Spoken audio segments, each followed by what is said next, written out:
Due to continuous charge distributions.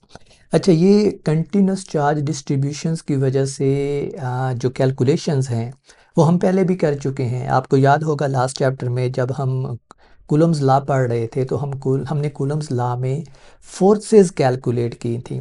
Initially हमने charges से start किया था और फिर हम कंटिन्यूस डिस्ट्रीब्यूशंस के ऊपर भी गए थे। वहाँ पे मैंने आपको बताया था कि ये बहुत इंपॉर्टेंट टॉपिक है because it will come back to us again. और आज के लेक्चर में आप देखेंगे कि ये फिर से हमारे पास वापस आ गया है और इसकी सारी कैलकुलेशन सब कुछ एक एक स्टेप बिल्कुल वही है जो हम लास्ट चैप्टर में कर चुके हैं जब हमने फोर्सेस कैलकुलेट की थी due to continuous charge distributions. तो अगर आपने वो की हुई हैं तो आपको ये वाली कैलकुलेशंस समझने में कोई मुश्किल नहीं होगी, और अगर आपने अच्छी तरह की हुई हैं तो फिर बेशक आपको ये करने की ज़रूरत भी नहीं है। और यही वजह है कि हॉलिडे रेज़निक और क्रेन की बुक में उसने ये कैलकुलेशन पूरी की ही नहीं है। वो बस रेफ़र करता है कि हम ये चीज़ पहले कर चुके हैं लास्ट चैप्टर में, तो इनके रिज़ल्ट्स ये आते हैं। बट मैं इस लेक्चर में और जो आगे वाला लेक्चर है उनमें कैलकुलेशंस फिर से सारी करूँगा, विच मीन्स कि you don't need to look back again at last chapter. But again it's my recommendation कि आप ये चीज़ें जो हैं ये समझ लें। अगर पहले नहीं समझी है तो अब समझ लें कि इस तरह की जो कैलकुलेशंस हैं वो कैसे करते हैं। सो let me give you a quick review कि हमारे पास लास्ट चैप्टर में क्या था। तो कूलम फोर्स हम कैलकुलेट करते थे कंटिन्यूस चार्ज डिस्ट्रीब्यूशंस की वजह से कि जो टोटल फोर्स है किसी चार्ज के ऊपर वो सम होती है स्मॉल फोर्सेस का। स्मॉल फोर्सेस जो है वो कौन लगाता है, इसके लिए आप ये डायग्राम ड्रा कर सकते हैं कि फ़र्ज़ करें ये हमारे पास कोई डिस्ट्रीब्यूशन है और इस डिस्ट्रीब्यूशन के ऊपर जो टोटल चार्ज है वो Q है। ओके, यहाँ पे हमारे पास इस डिस्ट्रीब्यूशन के बाहर कुछ फासले के ऊपर लेट्स कॉल दिस कुछ फासले के ऊपर एक पॉइंट P है और इस पॉइंट P के ऊपर एक और चार्ज पड़ा हुआ है जिसको हम Q प्राइम कहते हैं। और सवाल ये है हमारे पास कि ये जो हमारे पास डिस्ट्रीब्यूशन है जिसके ऊपर टोटल चार्ज Q है, ये वाली डिस्ट्रीब्यूशन, ये डिस्ट्रीब्यूशन इस चार्ज Q के ऊपर जो पॉइंट P के ऊपर पड़ा हुआ है कितनी फोर्स लगाती है। तो इसका जो हमने तरीकाकार यूज़ किया था वो ये था कि हमने कहा था कि हम इस डिस्ट्रीब्यूशन के अंदर कोई स्मॉल वॉल्यूम या लेंथ या एरिया एलिमेंट लेते हैं। ये मैंने वॉल्यूम एलिमेंट दिखाया है और हमने ये कहा था कि इस वॉल्यूम एलिमेंट के ऊपर जो हमारे पास चार्ज है वो dq है। आप ये देखें कि टोटल चार्ज था इस डिस्ट्रीब्यूशन के ऊपर वो q था। तो ये जो स्मॉल वॉल्यूम एलिमेंट है इसके ऊपर जो चार्ज बनेगा वो हमारे पास dq बनेगा, और ये dq जो है ये इस चार्ज Q के ऊपर जितनी फोर्स लगाएगा वो हम कैलकुलेट कर लेंगे। तो ये हमारे पास अगर फासला R है तो ये dq जितनी फोर्स लगाएगा वो फोर्स हमारे पास आती है। मैं अब इस फार्मूला को कंप्लीट करने वाला हूँ, it's just formula for Coulomb's law, और ये होता है हमारे पास K Q1 Q2 divide by R square. Q1 और Q2 में आपने ये डिसाइड करना होता है कि फोर्स लगा कौन रहा है और फोर्स लग किसके ऊपर रही है। ओके, तो जो फोर्स लगा रहा होता है जो हमारे केस में ये वाला चार्ज है इसको कहते हैं सोर्स चार्ज, क्योंकि ये चार्ज जो है ये फोर्स का सोर्स है, या फिर इलेक्ट्रिक फील्ड के केस में ये इलेक्ट्रिक फील्ड का सोर्स है। ओके, और ये वाला जो चार्ज है या ये वाला जो पॉइंट है ये वो पॉइंट है जिसके ऊपर फील्ड फोर्स लग रही है चार्ज के ऊपर। ये जिस पॉइंट के ऊपर आप फील्ड मेजर करना चाहते हैं तो इसको कहते हैं field point in case of electric field. तो ये वाला जो हमारे पास पॉइंट है this is field point. Okay, तो हमारे पास ये जो फार्मूला है कूलम्स लॉ वाला ये बन जाता है कि जो कूलम्स कांस्टेंट है और जो चार्ज सोर्स चार्ज है हमारे पास वो dq है, और जो जिसके ऊपर फोर्स लग रही है वो Q प्राइम है और डिवाइडेड बाई जो इनके दरमियान फासला है। ओके, तो ये हमारे पास सिचुएशन थी लास्ट चैप्टर में जब हमने फोर्सेस कैलकुलेट की थी due to continuous charge distribution. अब इस चैप्टर में जो पहले दो लेक्चर हैं उनमें हम पढ़ चुके हैं कि इलेक्ट्रिक फील्ड को आप डिफाइन करते हैं कि इलेक्ट्रिक फील्ड इक्वल होता है force per unit charge. Okay, ये पर यूनिट चार्ज कौन सा है, ये वो चार्ज है जिसके ऊपर फोर्स लग रही थी, यानी ये वाला चार्ज था, और इस चार्ज को मैंने क्या कहा था Q prime. So let me call this one Q prime 2 ताकि हमारे पास जो नोटेशन है वो कंसिस्टेंट रहे।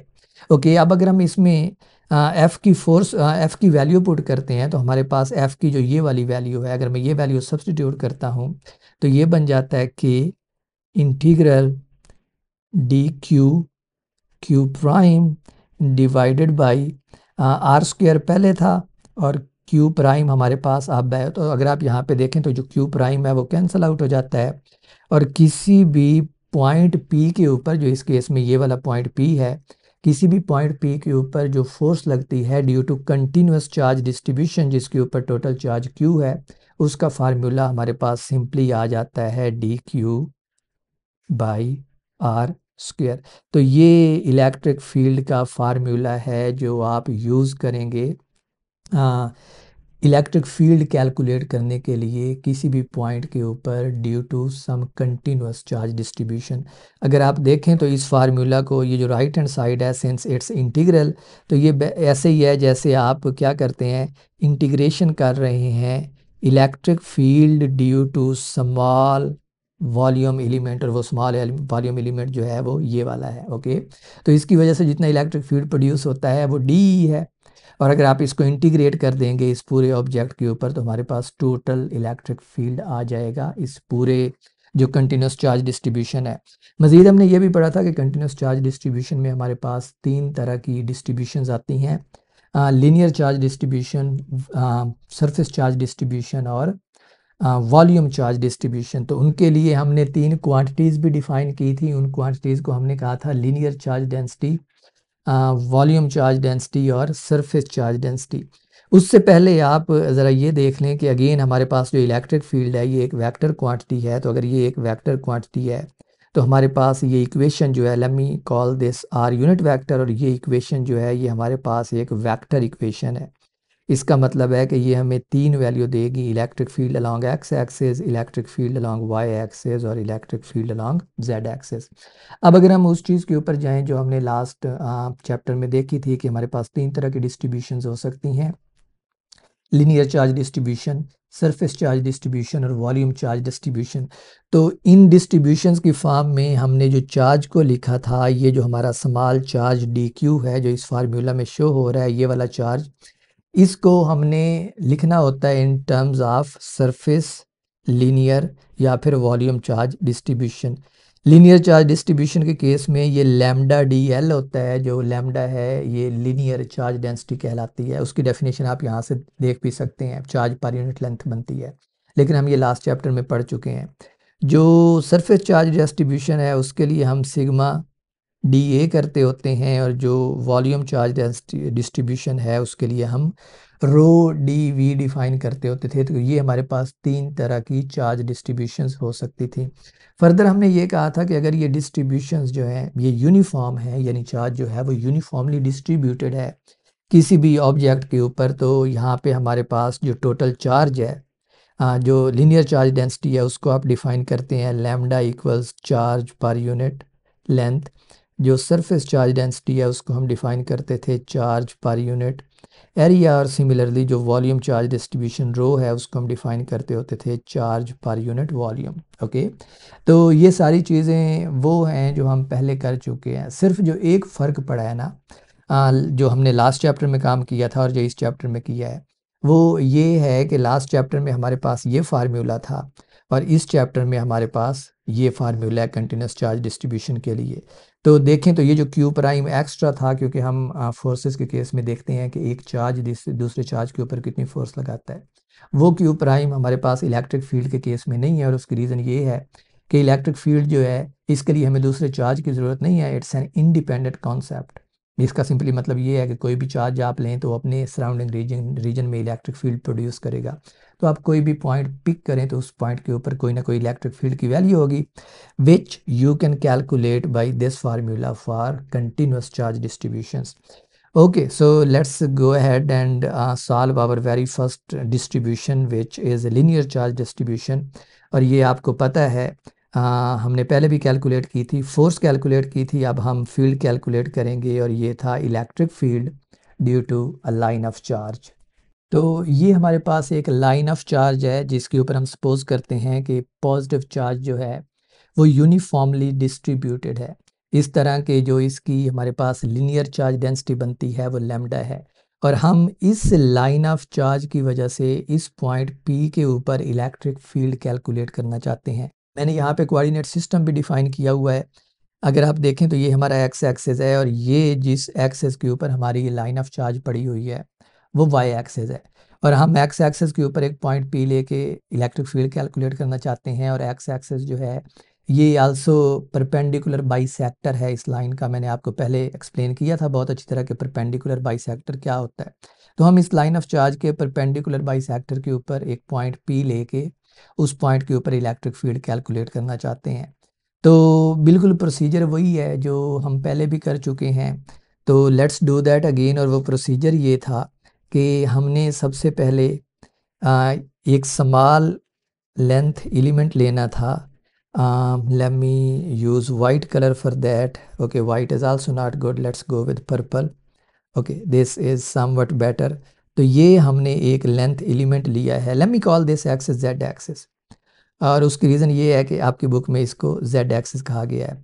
तो ये जो हमारे पास स्मॉल लेंथ एलिमेंट है ये वाला, ये हमारे पास बनेगा D Z. So this is D Z. और जो इसका डिस्टेंस बनेगा इस ओरिजिन से, जो ये पॉइंट है ओरिजिन हमारे पास, वो जेड है। तो हमने ओरिजिन से जेड फासले के ऊपर एक स्मॉल लेंथ एलिमेंट लिया है जिसकी लेंथ जो है वो डी जेड है। और इसके ऊपर जो चार्ज है वो हमारे पास डी क्यू है। सिमिलरली हम सिमेट्री रीजंस की वजह से एक पॉइंट इसके नीचे भी लेते हैं ओरिजिन के। Okay, same charge D Q और सेम ही उसकी लेंथ है जो हमने डी जेड कहा था। और ये जेड डिस्टेंस डाउनवर्ड डायरेक्शन में है, यानी ओरिजिन से जेड फासला नीचे है ये। तो इन दो पॉइंट्स की वजह से हम इलेक्ट्रिक फील्ड देखते हैं। जो हमारी लाइन जाएगी इलेक्ट्रिक फील्ड की ऊपर वाले लेंथ एलिमेंट की वजह से वो इस डायरेक्शन में जाएगी। तो ये हमारे पास है, लेट्स कॉल DE1। और सिमिलरली जो लोअर लेंथ एलिमेंट की वजह से हमारे पास इलेक्ट्रिक फील्ड होगा वो इस डायरेक्शन में जाएगा और इसको हम कहते हैं DE2। अब यहाँ पे आपने कुछ सिमेट्री आर्ग्यूमेंट्स देने हैं। अगर हमारे पास ये एंगल जो है थीटा है, ये एंगल भी थीटा है, तो जो ये वाला कंपोनेंट बनेगा जो एक्स एक्सिस की तरफ है ये बनेगा DEX। So this component, let me use a different colour for this component. So this component is DEX। ये किसके इक्वल होता है इसको अभी हम लिखते हैं।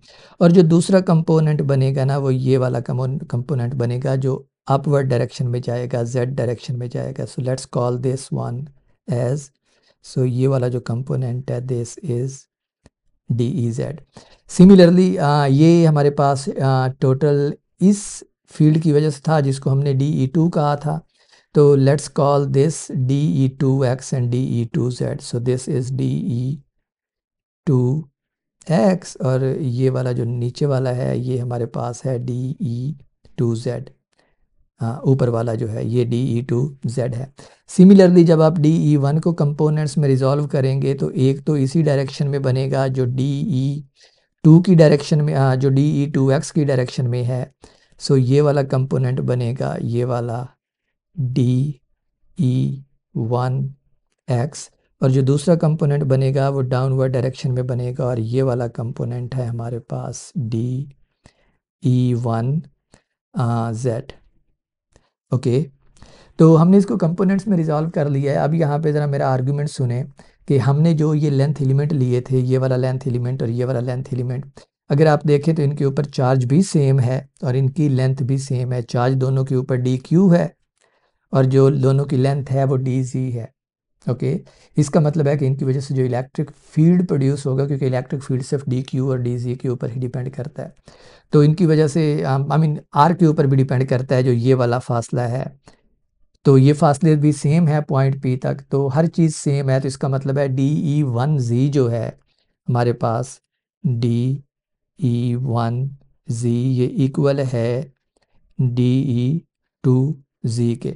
और क्योंकि इनकी डायरेक्शन अपोजिट है तो इसका मतलब है कि नेट जो इलेक्ट्रिक फील्ड होगा हमारे पास अलॉन्ग जेड एक्सिस वो ज़ीरो होगा। अगर आप अलॉन्ग एक्स एक्सिस देखें तो DE1 और DE2 जो है ये दोनों मैग्नीट्यूड में बराबर है, तो अलॉन्ग एक्स एक्सिस जो है वो net electric field 2 times DE2x बन जाएगा। ओके, अब यहाँ पे चूँकि net electric field non zero है अलॉन्ग एक्स एक्सिस, तो हम ये भी देख लें कि एक्स एक्सिस के अलॉन्ग जो DE2x है उसका कौन सा कंपोनेंट बनता है। तो हमारे पास ये वाला एंगल जो है ये एंगल थीटा है, तो एक्स एक्सिस के अलॉन्ग जो कंपोनेंट बनता है वो कोसाइन थीटा बनता है। तो ये हमारे पास जो DE2x यहाँ पे मैंने लिखा था ये बन जाएगा DE और साथ में आएगा कोसाइन थीटा। सिमिलरली जो DE1x मैंने यहाँ पे लिखा था ये भी हमारे पास बन जाएगा DE और साथ में आ जाएगा कोसाइन थीटा।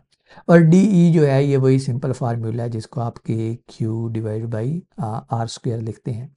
तो अब अगर हम net electric field along x axis calculate करना चाहें तो हमारे पास जो EX है ये इक्वल आएगा K कूलम्स लॉ वाला कांस्टेंट, और फिर हमारे पास है जी let's first write it in terms of DE। तो ये हमारे पास बन जाएगा EX equals integral DEX। Okay, let's rename these components as DEX। तो ये है हमारे पास DEX और ये बन जाएगा DEX। और अब अगर हम इसकी वैल्यू लिखें तो ये बनेगा, और ये मैं इसको 2DEX लिखने लगा हूँ और उसकी रीज़न आपको पता होगी क्योंकि हमारे पास एक्स एक्सिस के अलॉन्ग दो कंपोनेंट्स हैं, तो मैं दोनों को अब ऐड कर देता हूँ। तो ये बन जाएगा 2DEX। तो अब अगर आप DEX की वैल्यू अगर आप सब्स्टिट्यूट करते हैं तो ये बन जाएगा 2 टाइम्स K और DQ divided by r square into cosine theta. और अगर आप इस डायग्राम में कोसाइन थीटा देखें तो हमारे पास जो ये वाला डिस्टेंस है इसको हम x कह लेते हैं। Let me actually name it as x, so this is x। तो जो कोसाइन थीटा है वो इस डायग्राम से इस ट्राइंगल से हमारे पास x डिवाइड बाई r बनेगा। तो अगर हम इसकी वैल्यू सब्स्टिट्यूट करें तो let me copy this thing here, so let's copy it, paste it, और इसको भी हम करते हैं यहाँ पे कॉपी, यहाँ पे आएगा पेस्ट। और कोसाइन थीटा को हमने देखा है कि ये हमारे पास आ रहा है x डिवाइड बाई आर के, तो ये है हमारे पास x डिवाइड बाई आर के। और यहाँ पे आप देख सकते हैं कि ये बन जाता है 2K integral DQ divided by r cube. और इसी ट्राइंगल में अगर आप देखें तो r है हमारे पास square root of x square plus z square whole square root. तो यहाँ से हमारे पास जो आर क्यूब है वो बन जाएगा x square plus, let me right the Z in the same notation, Z square power 3/2। Okay, तो अब ये हम आर स्क्वायर की वैल्यू इस EX के फार्मूला में सब्स्टिट्यूट कर देते हैं, तो EX बन जाएगा हमारे पास 2K और साथ में है integral DQ divided by x square plus z square power 3/2। Okay, और अब DQ को आपने सब्स्टिट्यूट करना है इन टर्म्स ऑफ लैम्डा DL, और DL जो है हमारे पास वो यहाँ पे DZ है। तो इसी इक्वेशन को हमने एक मरतबा फिर से लिखना है, तो मैं इसको करता हूँ कॉपी, यहाँ पे करता हूँ पेस्ट, इधर आएगा इक्वल का साइन और DQ की जगह पे अब हम लिखते हैं लैम्डा DZ। लैम्डा जो है वो लीनियर चार्ज डेंसिटी है हमारे पास, और DZ जो है वो ये लेंथ एलिमेंट है जिसके ऊपर चार्ज DQ है। तो चूंकि हम इलेक्ट्रिक फील्ड इस स्मॉल लेंथ एलिमेंट की वजह से कैलकुलेट कर रहे थे, तो हमने ये देखा था कि इसके ऊपर चार्ज कितना है, और उस चार्ज को अब हमने क्या किया है, DQ चार्ज को लीनियर चार्ज डेंसिटी की फॉर्म में सब्स्टिट्यूट कर दिया, and this is the final form of electric field. अब हमने इंटीग्रेशन करनी है और हमारे पास जवाब आ जाएगा। तो यहाँ पे लैम्डा भी कांस्टेंट है, उसको हम इंटीग्रल के बाहर ले लेते हैं, और आप देख सकते हैं कि जो इंटीग्रेशन है वो z के ऊपर है, यानी हमारा जो वेरिएबल है इंटीग्रेशन का वो z है। तो अगर हम z के ऊपर इंटीग्रेशन करते हैं तो ये फार्मूला हमारे पास बन जाएगा एक और स्टेप में EX equals to lambda K integral of DZ divide by x square plus z square. अब इस तरह के इंटीग्रल लास्ट चैप्टर में हम बहुत बार सॉल्व कर चुके हैं। इस तरह के इंटीग्रल्स में आप सॉल्व करते हैं z equals x tan theta, और यहाँ पे हमारे पास जो डी जेड है वो किसके इक्वल आ जाएगा, एक्स, और टेन थीटा का डेरिवेटिव होता है secant square theta D theta. ये वैल्यूज़ हम यहाँ पे इस ऊपर वाली इक्वेशन में सब्स्टिट्यूट करते हैं। बाय द वे आपकी इक्वेशन में ये जो जिसको मैंने एक्स आपकी बुक में एलिडे रेजनिक और करेन में ये जिसको मैंने एक्स एक्सिस कहा है, इस एक्सिस को उन्होंने वाई एक्सिस का नाम दिया हुआ है, और इनफैक्ट मेरे नोट्सों में भी ये वाई एक्सिस ही है। मैंने यहाँ पे इसको एक्स डिफाइन कर लिया है। Again as I always say कि आप किस एक्सिस को एक्स कहते हैं, किसको वाई, किसको z, it doesn't really matter. Okay, the main thing that you need to know is कि how this thing is actually done। Okay, तो आपका जो आंसर है वो सेम आना चाहिए। इवन मेरे नोट्सों में भी ये वाई है, लेकिन आप देख सकते हैं कि चूँकि आई हैव सम अंडरस्टैंडिंग कि इस तरह के प्रॉब्लम्स को कैसे करते हैं, I don't really need to look at my notes, यहाँ पे खुले हुए हैं, लेकिन आप ये देख लें कि मैं उसको एक्स की फॉर्म में ही सॉल्व किए जा रहा हूँ। I don't really need to no look at my notes because I know how these things are done and that's how I want you to learn it। Okay, it doesn't really matter कि book में किस तरीके से किया हुआ है। You define your thing, you define your coordinates and then you solve the problem because you know the process।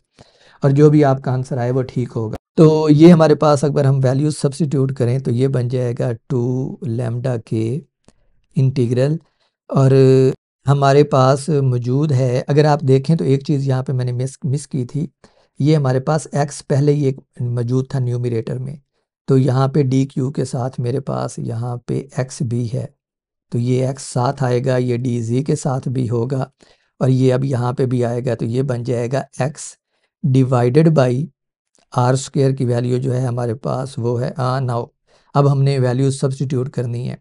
तो D G की वैल्यू हमने कैलकुलेट की है, डी जी की वैल्यू आई है x secant square theta D theta, ये हमारे पास D G की वैल्यू है, और डिनोमिनेटर में हमारे पास बन जाएगा x square plus x square tan square theta whole power 3/2।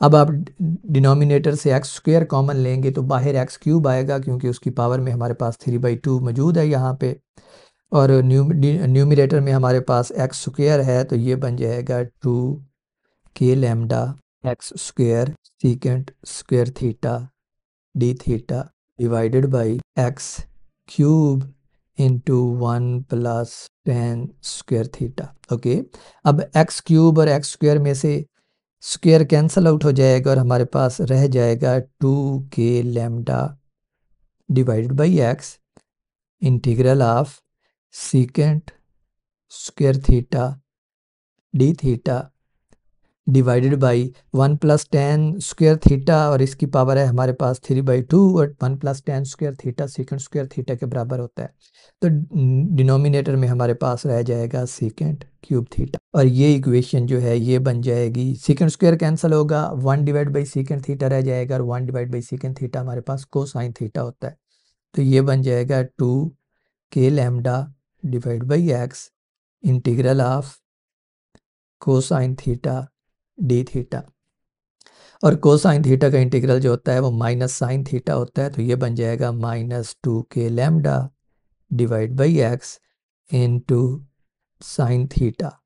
Okay, और अब हमने लिमिट्स लगानी है। अगर आप देखें हमारे ओरिजिनल प्रॉब्लम की लिमिट्स जो थी, रॉड की हमने कहा था कि टोटल लेंथ L है, तो इसका मतलब है कि ये जो ऊपर वाला पार्ट है ये वाला, ये भी हमारे पास L/2 था, और जो नीचे वाला पार्ट है रॉड का ये भी L/2 था।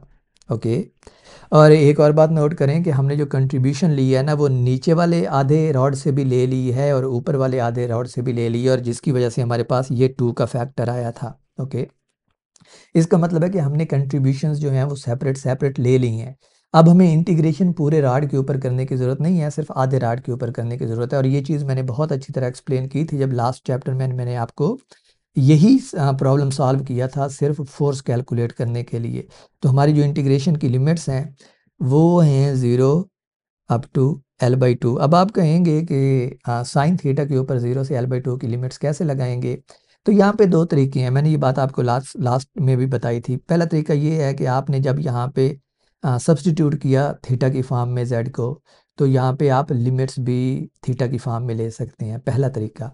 दूसरा तरीका ये है कि आप लिमिट्स को चेंज ना करें, आप थीटा की फॉर्म में अपना इंटीग्रल सॉल्व करें, और जब यहाँ पे साइन थीटा आता है तो साइन थीटा को आप इस ट्राइंगल के ऊपर वापस जाके देखें कि किसके इक्वल बनता है। तो ये हमारे पास ट्राइंगल है और ये एंगल जो है ये थीटा है, तो sine theta z divide by r है। तो आप साइन थीटा को z divide by r substitute कर दें और आप लिमिट्स जो हैं वो सिंपली जेड के ऊपर आ जाएंगी वापस। तो ये हमारे पास बन जाएगा और यही काम मैं करने जा रहा हूँ। तो ये बन जाएगा 2k lambda divide by x, और साइन थीटा जो है वो हमारे पास आया है z divide by r, which is z square plus x square whole square root. और अब देखेंगे लिमिट जो है वो 0 से l/2 है, और अब हम z के ऊपर लिमिट्स जो है वो सब्सटीट्यूट कर सकते हैं।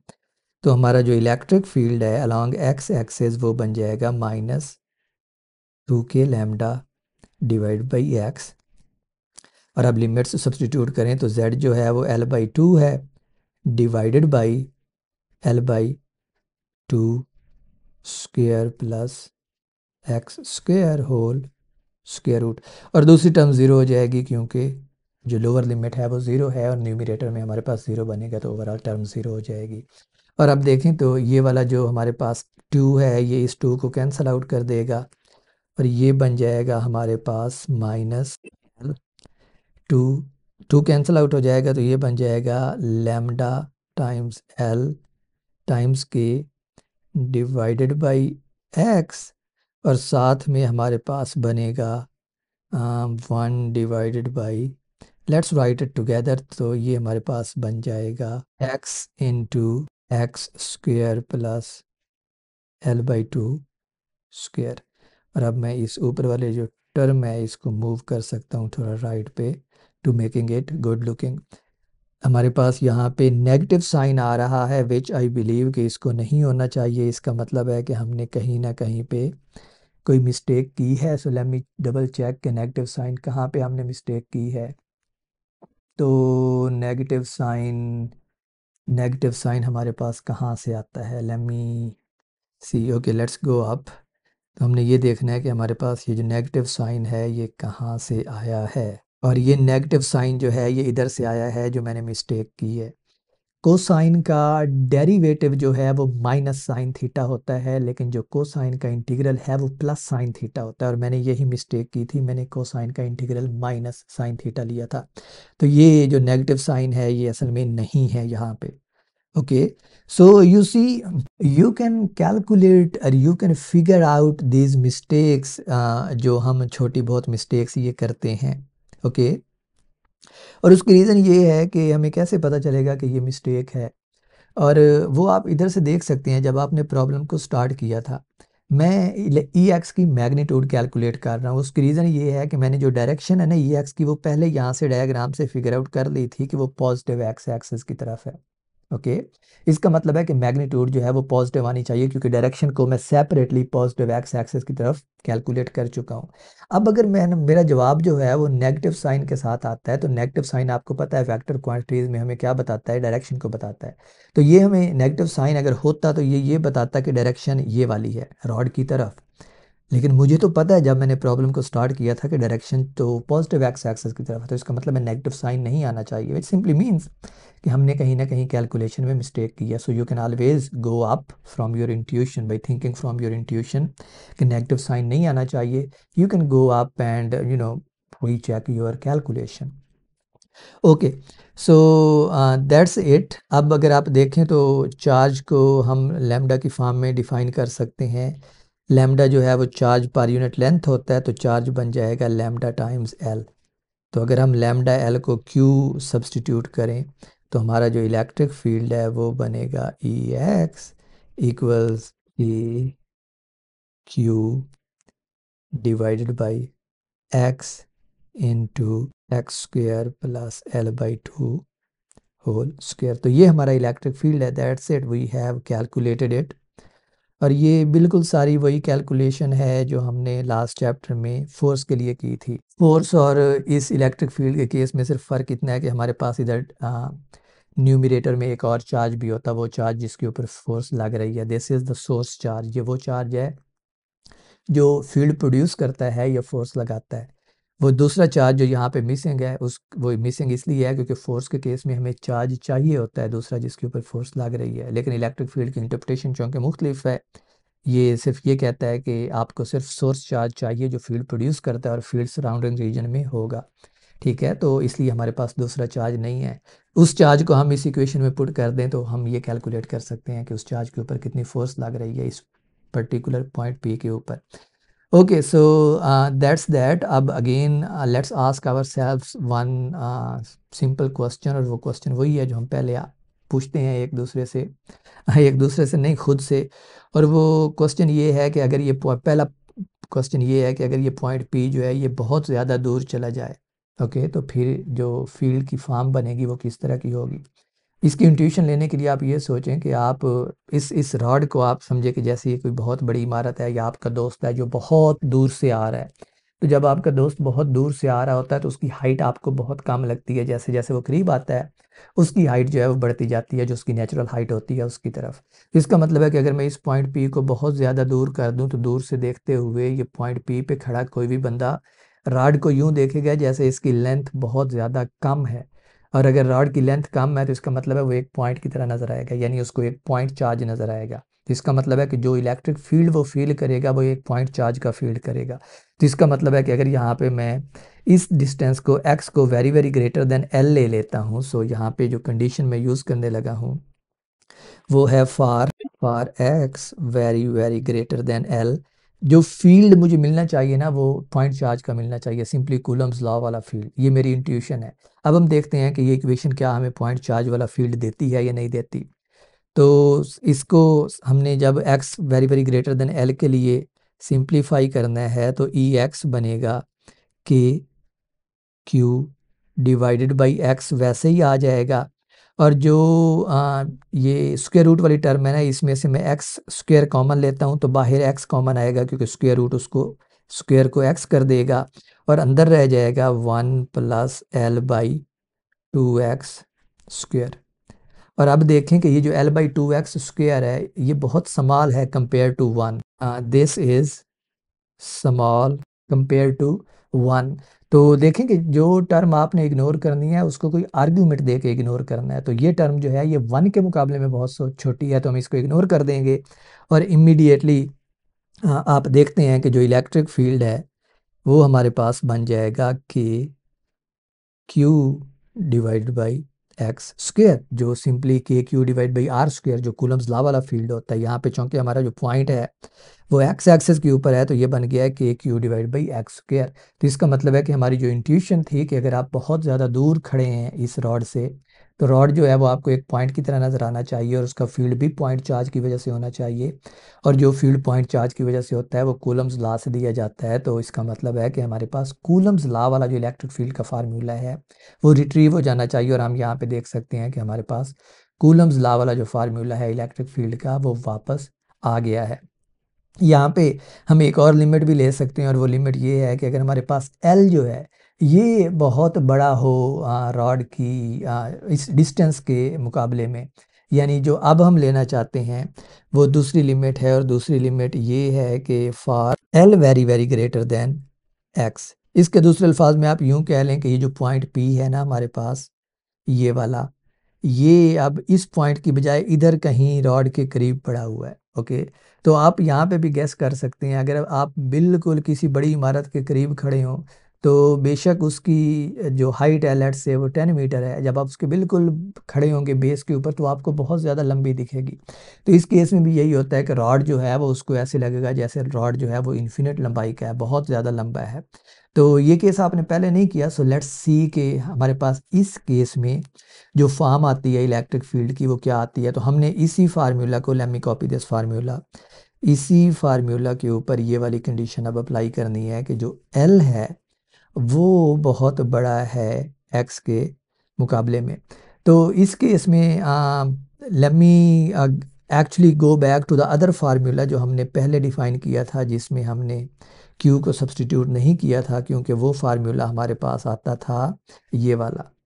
तो इस फार्मूला को सिंप्लीफाई करके देखते हैं, और इसकी मैं रीज़न आपको बताता हूँ अभी कि मैं इस फार्मूला को क्यों सिंप्लीफाई कर रहा हूँ। तो इस फार्मूला में अगर आप देखें तो ये हमारे पास बनता है, अगर मैं L को बहुत बड़ा कर दूं X के मुकाबले में, ये टर्म में आप देखें अगर, तो मेरे पास ये टर्म L वाली है और ये टर्म X वाली है, ओके।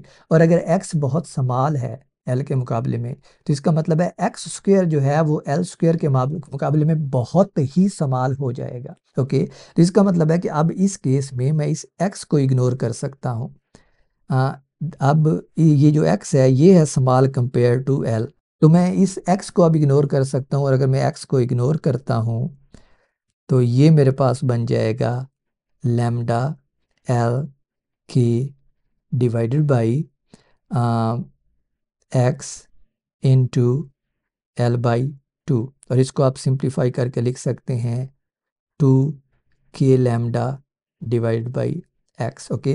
तो इस केस में हमारे पास ये वाला फार्मूला आया है, अगर आप इसको k की वैल्यू सब्स्टिट्यूट कर दें तो ये हमारे पास बनता है lambda by 2 pi epsilon not 2 pi epsilon not x। तो हमारे पास जो इलेक्ट्रिक फील्ड की फॉर्म बनती है ये बनती है।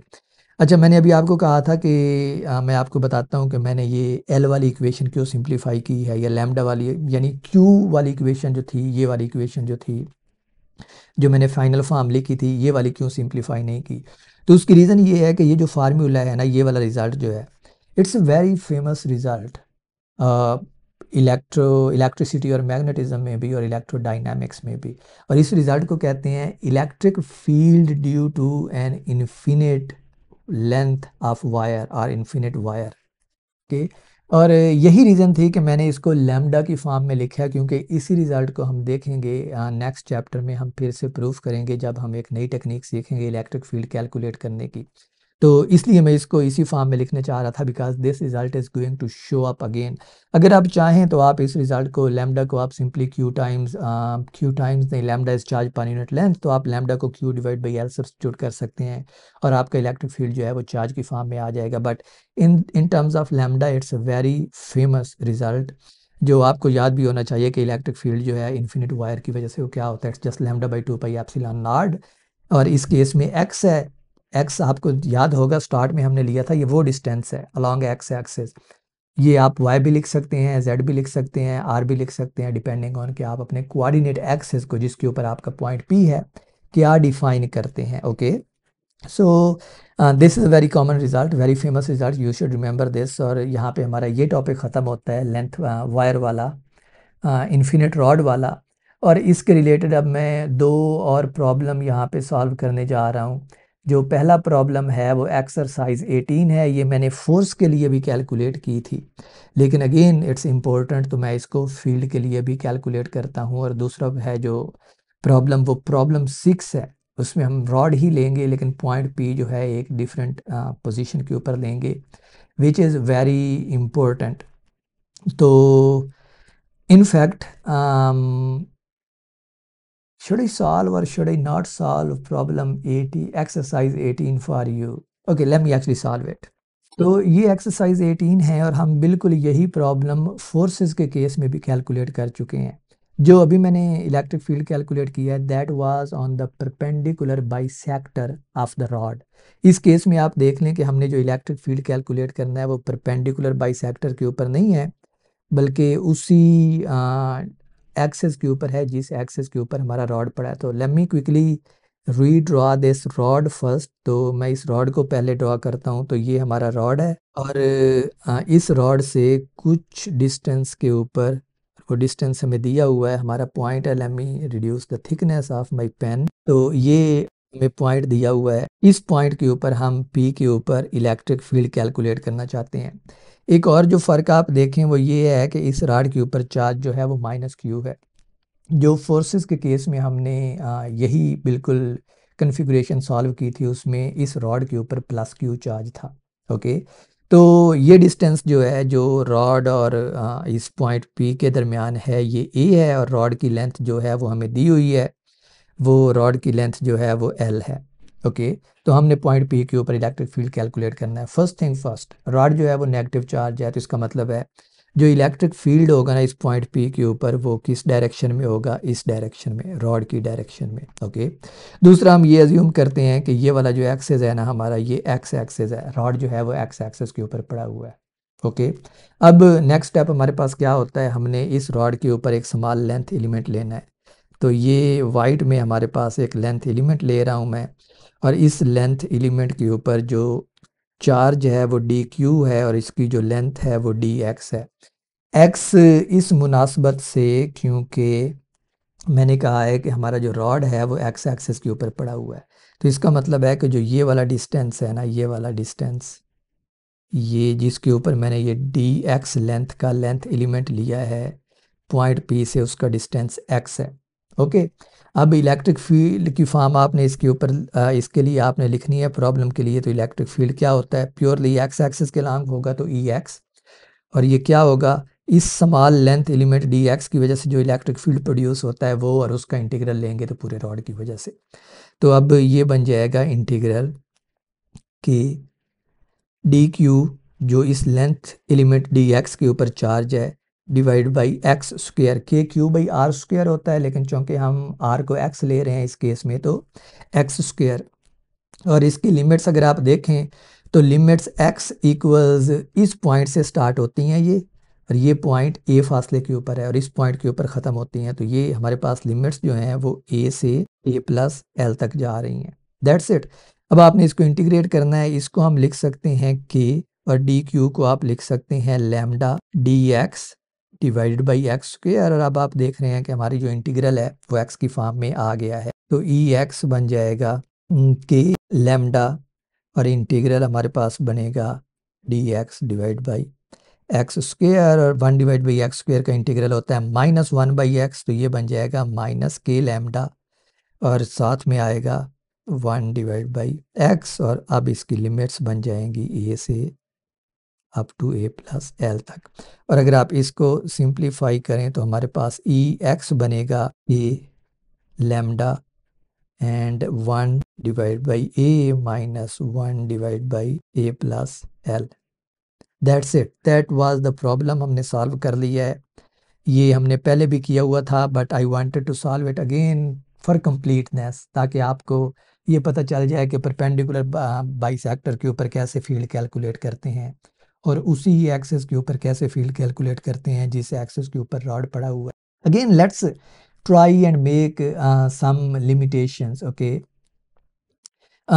यहाँ पे क्वेश्चन में उन्होंने वैसे बाय द वे कुछ पूछा हुआ है। क्वेश्चन का जो पहला पार्ट है वो ये कहता है कि what is the linear charge density of the rod. Of course linear charge density जो है वो माइनस लैम्डा है, क्योंकि चार्ज के ऊपर जो चार्ज है वो माइनस क्यू है। दूसरा पार्ट ये था कि पॉइंट पी के ऊपर हमारे पास कितना फील्ड होगा इफ़ पी वर वेरी, जो बी पार्ट है वो है find the electric field at a point P a distance A from the rod, और वो ये है जो हमने कैलकुलेट कर लिया है। जो तीसरा पार्ट है ना वो ये वाला है, if p were very far from the rod compare to l the rod would look like a point charge. Okay, this makes sense, उसने आपको पहले बता दिया। अगेन अगर आप पी को बहुत दूर रहते हैं रॉड से तो रॉड एक पॉइंट चार्ज की तरह लगेगा। तो अब वो आपको कह रहा है कि show that your answer to b, part b का जो आंसर है, it reduces to electric field of a point charge for a very very greater than l. और ये वही रिजल्ट है जो कूलम्स लॉ है हमारे पास, यानी हमारे पास क्या आना चाहिए, के क्यू डिवाइड बाई, इस केस में डिस्टेंस जो है वो ए है तो ये k q divide by a square आना चाहिए। Okay, so let's see if we can get that result. तो हम इस एक्सप्रेशन को अब लिखते हैं फॉर ये हमारे पास के है, इन्होंने बताया हुआ है ए very very greater than L, for a very very greater than L. अगर ए एल से बहुत ज़्यादा है तो आप देखें कि हम इस एक्सप्रेशन को किस तरह लिख सकते हैं। ये हमारे पास बन जाएगी के लैम्डा, और अगर आप इसका लेते हैं LCM तो ये ए इंटू ए प्लस एल बनेगा, और ये बन जाएगा ए प्लस एल माइनस ए। तो ये हमारे पास रिड्यूस हो जाएगी के लैम्डा और into L divided by A into A plus L. Okay, अब नेक्स्ट स्टेप में आप इस अंदर से जो ब्रैकेट के अंदर टर्म है उसमें से ए कॉमन ले लें, तो ये बन जाएगा k lambda l divided by a square into 1 plus l by a. और अब जो ये वाली टर्म है एल बाई ए, चूँकि एल जो है वो ए के मुकाबले में बहुत छोटा है तो इसको आप इग्नोर कर सकते हैं 1 के मुकाबले में। तो ये हमारे पास रह जाएगा कि lambda L divide by a square, और लैम्डा को अगर आप सब्स्टिट्यूट करें तो ये होता है चार्ज पर यूनिट लेंथ। तो ये बन जाएगा के L divide by a square into lambda की वैल्यू है चार्ज पर यूनिट लेंथ। और आप देखें यहाँ पे जो लेंथ है वो कैंसल आउट हो जाती है और ई एक्स जो हमारे पास बनता है वो बनता है k q divide by a square. Again अगर आप देखें तो ये वही फॉर्म है जो हमें क्वेश्चन में कही गई है और जो उन्होंने हमें बताया है कि it should be intuitively it should be like that, कि हमारे पास जो फील्ड आना चाहिए वो पॉइंट चार्ज का फील्ड आना चाहिए। और पॉइंट चार्ज का फील्ड क्या होता है k q divide by r square, और इस केस में जो आर है हमारे पास वो ए है। So you see your results, आप जो भी जनरल रिजल्ट्स प्रोड्यूस करते हैं generally they should reduce to some basic form which you already know, and this is again I guess I have told you this thing before, this is a way to check whether whatever calculation you have done, whatever problem you have solved, whether it's right or not। अगर किसी limiting case में ये आपके किसी पुराने problem का जो easier problem आप पहले कर चुके होते हैं वही रिजल्ट देता है किसी लिमिटिंग केस में, तो इसका मतलब है you are on the right track.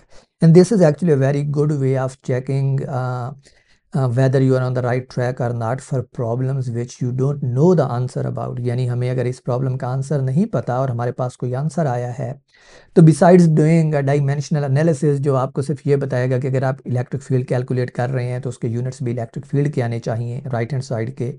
उसके अलावा आप ये तरीका भी आजमा सकते हैं कि आप कोई लिमिटिंग केस जो आप पहले कर चुके हैं उसको आप करें, देखें कि उस लिमिटिंग केस के अंदर क्या हमारा पुराना रिजल्ट जो है वो रिट्रीव होता है या नहीं होता। अगर वो होता है तो इसका मतलब है you are on the right track, your answer is right. Okay, this is one of the many ways of checking your results, but this is a very strong way and I personally like it very much.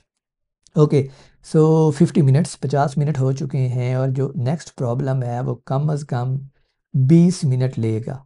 सो हम gonna solve half of that. मैं आपको explain करता हूँ और फिर उसका आधा करता हूँ और फिर आपको आर्ग्यूमेंट देता हूँ। Okay, this is a very interesting problem है एक्चुअली। अगर आप देखें तो हमने दो केसेस कर लिए हैं रॉड के, एक ये कि इलेक्ट्रिक फील्ड उसके परपेंडिकुलर बाइसेक्टर के ऊपर क्या होता है, और दूसरा केस ये कि इलेक्ट्रिक फील्ड उसी एक्सिस के अलॉन्ग किसी पॉइंट के ऊपर क्या होता है जिस एक्सिस के ऊपर रॉड पड़ा है। ये अगर आप देखें तो इट्स इंटरेस्टिंग, इस केस में जो रॉड है वो सेमी इन्फिनिट है। सेमी इन्फिनिट का मतलब ये है कि इट्स लेंथ, एक तरफ तो इसकी लेंथ जो है ना वो इन्फिनिटी को जाती है, लेकिन जो दूसरा किनारा है ना वो हमें पता है कि वो किधर है। ये इस तरह का ही है जैसे आपके पास कोई रॉड है तो एक सिरा उसका आपके पास है और दूसरा सिरा जो है वो इन्फिनिटी की तरफ चला जाता है, आपको नहीं पता कहाँ ख़त्म होता है। So it's called semi infinite, यानी एक साइड की लेंथ 0 से स्टार्ट होती है और फिर इन्फिनिटी तक जाती है। ओके, तो इस रॉड के बिल्कुल परपेंडिकुलर एज के ऊपर जहाँ पे एक सिरा उसका है एक पॉइंट पी है और उसके ऊपर आपने इलेक्ट्रिक फील्ड कैलकुलेट करना है। So let me quickly draw this first. तो ये हमारे पास सिचुएशन है, रॉड के ऊपर पॉजिटिव चार्ज है, इसका मतलब है कि इसकी जो लीनियर चार्ज डेंसिटी बनेगी वो प्लस लैम्डा बनेगी, और आर फासले के ऊपर पॉइंट पी है और इस पॉइंट पी के ऊपर आपने इलेक्ट्रिक फील्ड कैलकुलेट करना है। फर्दर ये कि ये पॉइंट पी जो है ये रॉड के परपेंडिकुलर है, विच मीन्स कि ये एंगल जो है ये 90 है। तो जो ओनली डिफरेंस है ना इसमें हम सिमेट्री आर्गूमेंट नहीं यूज़ कर सकते। अगर हमारे पास इन्फिनिट रॉड होता जैसे ये रॉड है जो हमने ओरिजिनल प्रॉब्लम सॉल्व की है, तो हमने आर्गूमेंट ये दिया था कि हम एक लेंथ एलिमेंट जो है इस अपर हाफ में ले लेते हैं, एक लेंथ एलिमेंट लोअर हाफ में ले लेते हैं, और फिर यूं हमारे पास ये जो जी कंपोनेंट थे ना इनके ये कैंसल आउट हो गए थे। इस केस में हम ये सिमेट्री आर्गूमेंट नहीं दे सकते because rod is not symmetric. यार रॉड आप सिमेट्रिक बना भी लें, जो पॉइंट पी है ना वो सिमेट्री एक्सेस के ऊपर नहीं है। पॉइंट पी के एक तरफ तो रॉड मौजूद है, दूसरी तरफ रॉड मौजूद नहीं है, तो हम उधर कोई लेंथ एलिमेंट नहीं ले सकते, विच मीन्स कि आपको दोनों कंपोनेंट्स कैलकुलेट करने होंगे। बाकी प्रोसीजर जो है वो सारा वही है, सिर्फ आपने एक तो कंपोनेंट्स का ख्याल रखना है, दूसरा आपने थोड़ा सा लिमिट्स का भी ख्याल रखना है। तो लिमिट्स जो हैं हमारी वो हम देखते हैं कि हमारा इंटीग्रेशन वेरिएबल क्या बनता है, और जो इंटीग्रेशन वेरिएबल बनेगा उसको बुनियाद बना के हम लिमिट्स ले लेंगे। But let's first take a small length element, ये मैं यहाँ पे एक पैच लेता हूँ लेंथ एलिमेंट, ओके। और इसके ऊपर जो चार्ज है वो डी क्यू है, इसकी जो लेंथ है चूँकि ये एक्स एक्सिस के ऊपर है तो इसको मैं डी एक्स कहता हूँ। और इसकी वजह से जो इलेक्ट्रिक फील्ड बनेगा ना वो इस डायरेक्शन में, इस पॉइंट पी से गुजरेगा, इस डायरेक्शन में, ओके। तो ये हमारे पास है डी ई टोटल।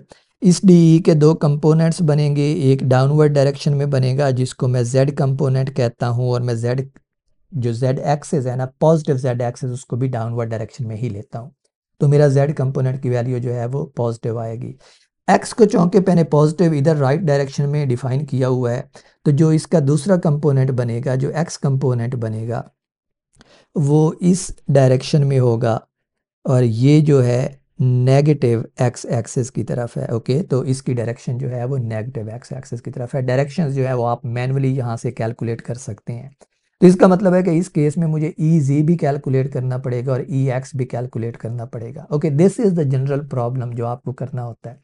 लेकिन ये जो प्रॉब्लम है ना, it goes a step further, या फिर आप यूँ कहें कि ये इस कान को इधर से पकड़ने के बजाय पीछे से हाथ डालता है और इधर से आके पकड़ता है, आपको थोड़ा सा कंफ्यूज करता है।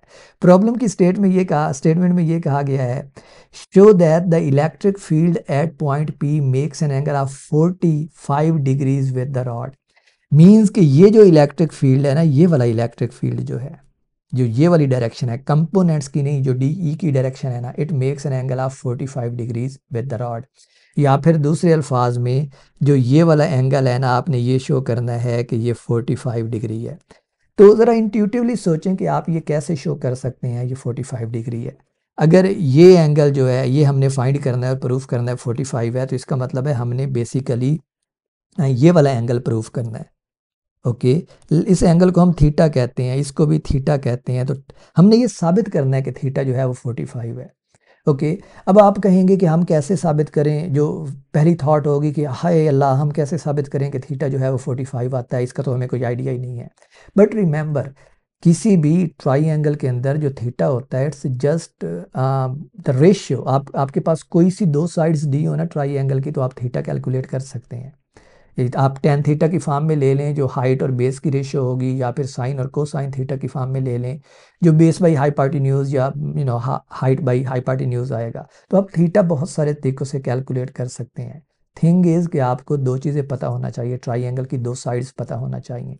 तो अगर आप देखें तो हमारे पास जो ये वाली ट्राइंगल है, ये वाली ट्राइंगल, अगर मैं डी एक्स को इधर लिखूँ, इधर, तो ये मेरे पास है डी ई एक्स। तो अगर आप देखें तो डी ई एक्स और डी ई जी जो है ये इस ट्राइंगल की साइड्स बनाती हैं, ओके। तो अगर मैंने साबित ये करना है कि ये एंगल जो है ये 45 है। अगर ये 45 है तो ये जो दो डी एक्स और डी ई एक्स और डी ई जी हैं, ये परपेंडिकुलर हैं एक दूसरे के, ये 90 बनाती हैं। तो इसका मतलब है कि ये एंगल जो है ये वाला, ये भी 45 ही होना चाहिए। तो इसका मतलब है अगर मेरे पास डी ई एक्स और डी ई जेड आ जाएँ तो मैं सिंपली उनका रेशियो ले लूँ, तो टेन थीटा उनकी रेशियो बन जाएगी, y component divide by x का y component which is z in this case. तो z component divide by x component is simply tan theta.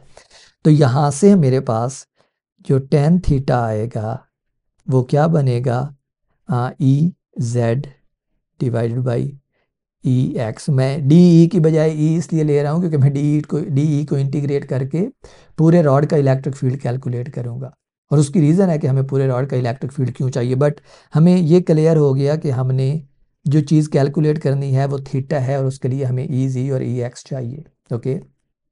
उन्होंने ये भी कहा हुआ है कि आप ये शो करें कि ये जो थीटा है जो 45 डिग्री आता है, it's independent of this distance r, it's independent of this distance r. इसका मतलब है कि ये पॉइंट पी जो है ये आर फासले के ऊपर है। आप चाहें तो इस पॉइंट पी को इधर ले लें या इधर ले लें, आप पॉइंट पी को किसी भी फासले के ऊपर लें, यानी आर की कोई भी वैल्यू हो, हमारे पास एंगल 45 ही आना चाहिए। That's what it means, that कि हमारा जो एंगल है वो इंडिपेंडेंट है आर के, ठीक है। इसका मतलब है कि आप ये पॉइंट पी जो है ये किसी भी जगह पे ले लें, एज लॉन्ग एज ये रॉड के परपेंडिकुलर है, इसी वाइट लाइन के ऊपर है जिसको मैंने आर डिफाइन किया है। जो हमारा एंगल है वो 45 ही रहना चाहिए। It's a big thing, okay. तो इंट्यूटिवली ये प्रॉब्लम हमें ये कहता है, जो मेन चीज़ है वो हमने ई जेड और ई एक्स कैलकुलेट करना है। और ई जेड और ई एक्स इसलिए कैलकुलेट करना है डी ई जेड और डी ई एक्स की बजाय, क्योंकि ये जो हमारा पॉइंट है ना, जो डी एक्स हमने लिया है, जो जिसकी वजह जो स्मॉल चार्ज डी क्यू लिया है, ये आर्बिट्रेरी है। ये आप देखिए, हम अपनी मर्जी से हमेशा इसको पिक करते हैं। तो ये मैं यहाँ भी पिक कर सकता था, यहाँ भी पिक कर सकता था, यहाँ भी कहीं भी ले सकता था। तो चूंकि ये पॉइंट मेरे पास आर्बिट्रेरी है, तो इसका मतलब है कि मैं पूरे रॉड का फील्ड कैलकुलेट करूँगा और उसके बाद देखूंगा कि क्या ये मुझे ना 45 एंगल देता है। और अगर ये 45 देता है तो क्या ये इस चीज़ के इंडिपेंडेंट है, आर फासले के इंडिपेंडेंट है, यानी पॉइंट पी मैं कहीं भी ले लूँ तो मेरा इलेक्ट्रिक फील्ड जो है वो मेरा जो एंगल है वो 45 ही आनी चाहिए, यानी इलेक्ट्रिक फील्ड रॉड के साथ 45 का एंगल ही बनाना चाहिए। एंड दैट्स आई गेस 1 घंटा पूरा हो गया यहाँ पे इस लेक्चर का। 4-5 मिनट एडिटिंग के निकाल लें तो एटलीस्ट 55 मिनट। So let me take just 10 minutes. I'm gonna solve one of these components and I'm gonna solve x component first. और उसके बाद मैं फिर आपके लिए y कंपोनेंट आर्ग्यूमेंट दूंगा, y नहीं z कंपोनेंट, उसके लिए आर्ग्यूमेंट दूंगा जो आप आसानी से कैलकुलेट कर सकते हैं। So let's go with x component, और जो x कंपोनेंट है वो ये वाला है। तो जो टोटल इलेक्ट्रिक फील्ड आएगा x एक्सेस के अलांग, जिसको मैं ई एक्स लिखता हूँ, ये हमारे पास बनेगा इंटीग्रल डी ई एक्स, और ये हमारे पास बनेगा k d q divided by r square. ये वाला फासला जो है ये आर है। और एक्स कंपोनेंट अगर आप देखें, अगर ये हमारे पास एंगल थीटा है, ओके, तो ये जो एक्स कंपोनेंट है ये कोसाइन थीटा बनता है, ओके। और कोसाइन थीटा इस ट्राइंगल के अंदर आप इसको कैलकुलेट कर सकते हैं, और मैं आपको बताता हूँ। Let me first write it as cosine theta. और अब अगर आप देखें, अगर ये एंगल थीटा है तो ये एंगल भी हमारे पास थीटा है, और ये एंगल थीटा है, और ये लंबाई जो है एक्स है, तो कोसाइन थीटा जो है वो एक्स बाई आर बनता है।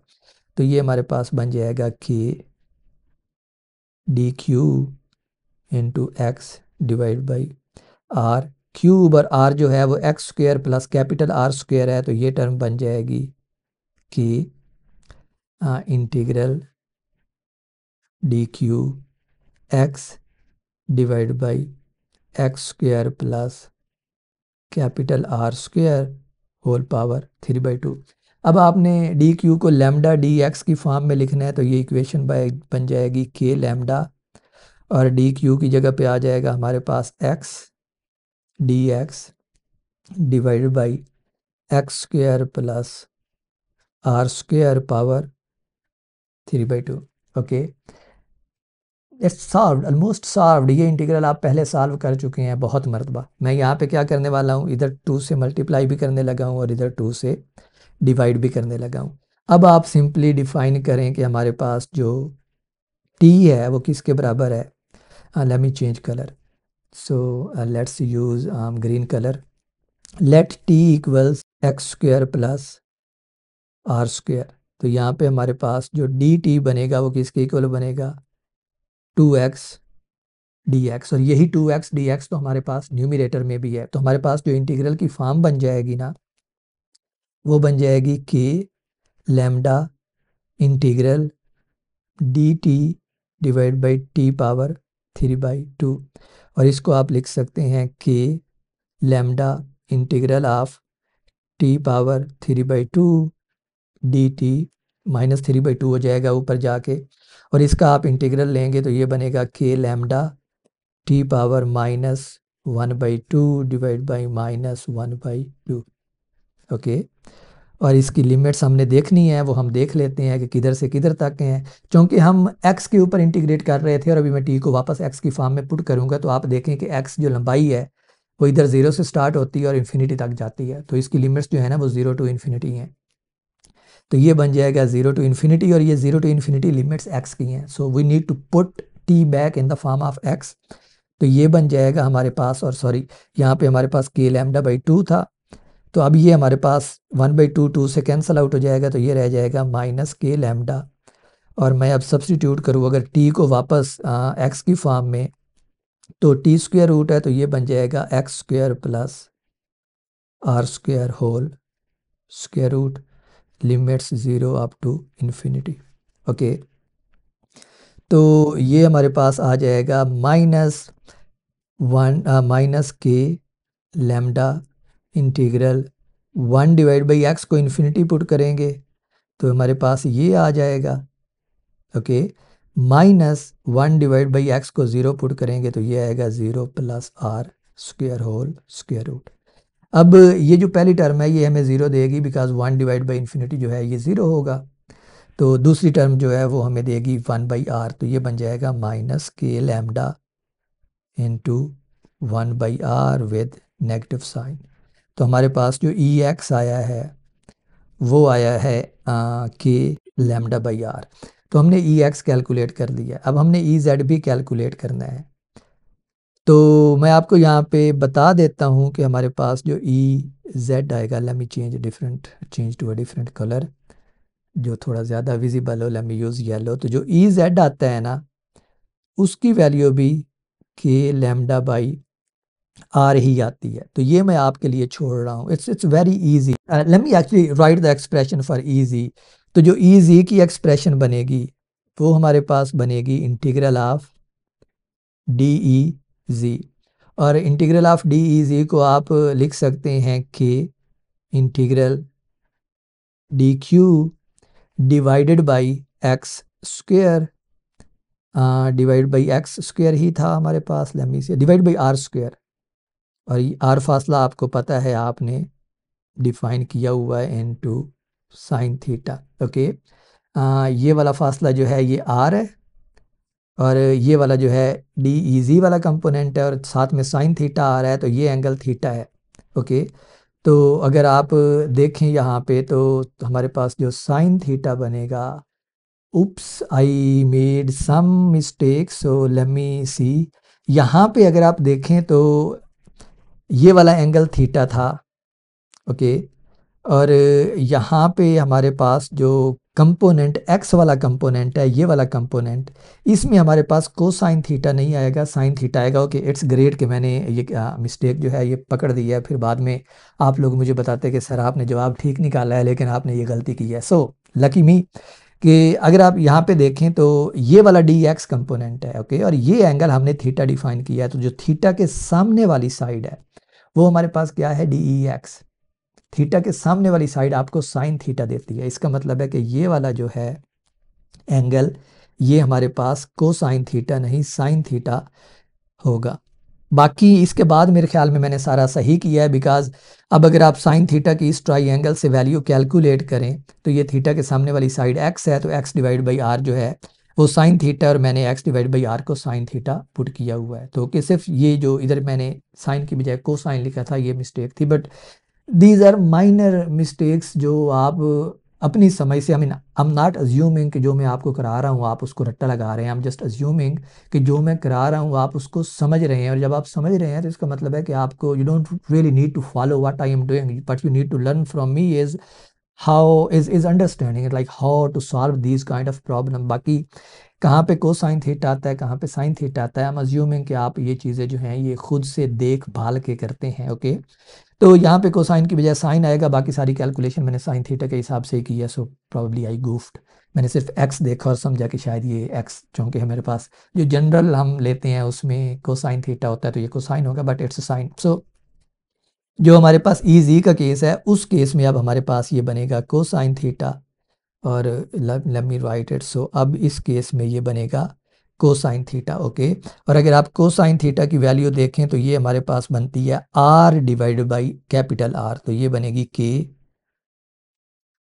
DQ capital R divide by r³, और ये हमारे पास बन जाएगा k, r कांस्टेंट है तो बाहर लेके आते हैं, DQ को लैम्डा DX पुट करते हैं, और r³ की वैल्यू हम पहले ही पुट कर चुके हैं x², it's x² plus capital R² whole power 3/2। तो अब आपने ये इंटीग्रल सॉल्व करना है, ओके। और ये इंटीग्रल आप सॉल्व करेंगे सब्स्टिट्यूट करके x equals r tan theta, और यहाँ से फिर आप dx की वैल्यू लेंगे और फिर इसमें वापस सब्स्टिट्यूट कर देंगे। ये इंटीग्रल बाय द वे मैंने अभी सॉल्व किया हुआ है, ये इंटीग्रल ये वाला है। तो आप मैं यहाँ पे अब छोड़ रहा हूँ, ये वाला इंटीग्रल है जो हमने सबसे पहले स्टार्ट किया था, ये वाला। tan थीटा जिसमें आप पुट करते हैं। ओके, तो यही वाला बाकी आप कैलकुलेशन करेंगे तो आपके पास रिजल्ट आ जाएगा। पॉइंट बीइंग कि जो ई जी की आपके पास वैल्यू आनी चाहिए ना, जो रिज़ल्ट है हमारे पास वो ई जी भी आपके पास आना चाहिए क्या, कि लैम्डा डिवाइड बाई आर। तो आप देख रहे हैं कि ई जी और ई एक्स जो है वो सेम वैल्यू आई है, तो आप tan थीटा अब कैलकुलेट कर सकते हैं, जो मैंने आपको स्टार्ट में फार्मूला बताया था, ई जी डिवाइड बाई ई आर, और जो दोनों बराबर हैं तो ये 1 के इक्वल आएगा, और थीटा जो है वो क्या आएगा, tan इनवर्स 1, जो कि 45 डिग्री के बराबर होता है। तो हमने वो चीज़ प्रूफ कर ली है, जो चीज़ हमसे क्वेश्चन में कही गई थी कि साबित करें कि जो एंगल है वो 45 बनता है। एडिशनली ये भी कहा गया था कि angle is independent of r, जो मैंने आपको बताया कि आप पॉइंट पी को किसी भी जगह पे लें, किसी भी फासले के ऊपर लें, एंगल 45 ही आना चाहिए। तो मैं उसका आर्गूमेंट आपको पहले दे चुका हूँ, आर इज़ आर्बिट्रेरी, और चूँकि आर जो है थीटा की इस फाइनल एक्सप्रेशन में, जो ये वाली एक्सप्रेशन है, tan थीटा हमेशा ही 1 के इक्वल आएगा, no matter which value of r you take, क्योंकि आर जो दोनों जो हमारे पास इलेक्ट्रिक फील्ड की एक्सप्रेशंस आई हैं वो सेम आई हैं। इसका मतलब है कि जब तक आर दोनों एक्सप्रेशन में सेम है, और वो सेम भी होना चाहिए जब आपने पॉइंट पी फिक्स कर लिया, तो इलेक्ट्रिक फील्ड के दोनों कंपोनेंट्स के लिए आर फिक्स हो गया। और जब आर फिक्स हो गया तो इसका मतलब है इन दोनों फार्मूलाज में आर सेम है। तो इट डजेंट रियली मैटर कि आप आर की क्या न्यूमेरिकल वैल्यू पिक करते हैं, it will always cancel out, और हमारे पास हमेशा ही tan थीटा जो है वो 1 के इक्वल आएगा, और आंसर जो आएगा वो हमेशा ही 45 डिग्री आएगा। So it was interesting problem, I liked it.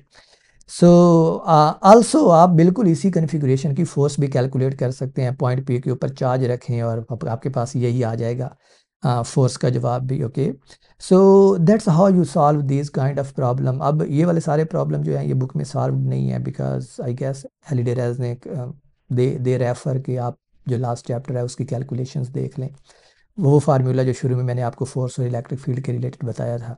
But still I did them explicitly for you, कि अगर आपने पहले वाला नहीं भी पढ़ा तो आप इसी वीडियो को देख के ये सारी बात समझ लें कि you can't just ignore them, you can't get rid of them. If you want understand physics you have to know how to solve these problems. और देखें, हम सिर्फ प्रॉब्लम नहीं करते, हम उसकी इंट्यूशन पहले लेते हैं, and this answers the question. जो बहुत सारे स्टूडेंट्स पूछते हैं कि सर जी मल्टीपल चॉइस क्वेश्चन की कोई बुक बता दें, सर जी कंसेप्चुअल क्वेश्चंस की कोई बुक बता दें। There is no shortcut. अगर आप अल्टीमेट का मतलब है कि if you really want to answer almost all multiple choice questions, almost all conceptual questions, then you will have to solve numerical problems. और न्यूमेरिकल प्रॉब्लम्स ऐसा नहीं कि आप सिर्फ जवाब निकाल लें, उनकी वो पंजाबी में कहते हैं ईची बीची आपको उनकी, विच मीन्स माइन्यूट डिटेल्स। तो आपको उनकी ईची बीची समझनी होगी, उनकी सारी डिटेल्स, जो छोटी छोटी डिटेल्स हैं उनको समझना होगा। कोई भी चीज़ आप इग्नोर नहीं कर सकते, और जब आप ये समझ लेंगे, और ऑफकोर्स वो प्रॉब्लम से ही आती हैं, प्रॉब्लम सॉल्व करने से, जब आप ये समझ लेंगे तो फिर of course I can guarantee you कि आप कोई भी मल्टीपल चॉइस क्वेश्चन, कोई भी कंसेप्चुअल क्वेश्चन जो है उनका जवाब दे सकेंगे। I mean that's at least how I learn, and I believe this is the right वे। ऐसा कभी नहीं हो सकता कि आप मल्टीपल चॉइस क्वेश्चन की किताब उठा के बैठ जाएं और रट्टा लगाना शुरू कर दें। I mean if you are extremely lucky, maybe 1 or 2 question shows up from that book which is probabilistically possible, लेकिन that is not the right way. हो सकता है एक दफ़ा तो उसमें आपका जुगाड़ लग जाए, but the thing is that you can't just go a long way with that technique. You have to solve problems if you want to make your concepts better, and if you want to solve all the multiple choice questions and all that. Numerical problem is the solution. I mean numerical problems करेंगे तो आप ये सारी चीज़ें समझ सकते हैं। Anyway, that's it for today, and I have to go to Switzerland tomorrow. I have a flight tomorrow. I will try कि मैं वहाँ आपके लिए कोई लेक्चर बना सकूँ, otherwise for the next 2 weeks at least there's gonna be no lecture, but I will try my best कि मैं कुछ ना कुछ बना सकूँ। पर तब तक के लिए बाय बाय।